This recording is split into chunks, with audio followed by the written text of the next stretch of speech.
ہم کریں گے ہر مظلوم کی حمایت۔ السلام علیکم، میں ہوں حرین فاطمہ اور آپ دیکھ رہے ہیں حمایتی نیوز HD چینل۔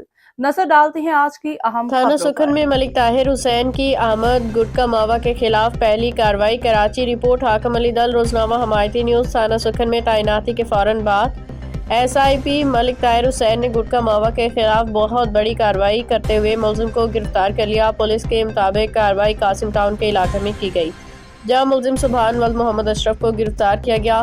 پولیس نے ملزم کے قبضے سے unique motor cycle number KBQ 0756 سمیت تقریباً 5 کلو گٹکا ماوا تقریباً 80 پڑیاں برآمد کر لیں۔ اس کے علاوہ ملزم سے نقد رقم 5380 روپے اور ٹیکنو موبائل فون بھی تحویل میں لے لیا گیا۔ SIP ملک طاہر حسین نے یہ کارروائی SHO تھانہ سکھن خالد میمن کی ہدایت پہ عمل میں لائی۔ پولیس نے ملزم کے خلاف گٹکا ماوا ایکٹ کے تحت دفعہ لگاتے ہوئے مقدمہ درج کر کے FIR لانچ کر دی ہے۔ علاقہ مکینوں نے پولیس کی اس کارروائی کو خوشائند قرار دیتے ہوئے امید ظاہر کی ہے کہ گٹکا ماوا کے خلاف اس طرح بلا امتیاز کارروائیاں جاری رہیں گی۔ یہ کارروائی SIP ملک طاہر حسین کے لیے تھانہ سکھن میں پہلا دن اور پہلی کامیاب کارروائی ثابت ہوئی۔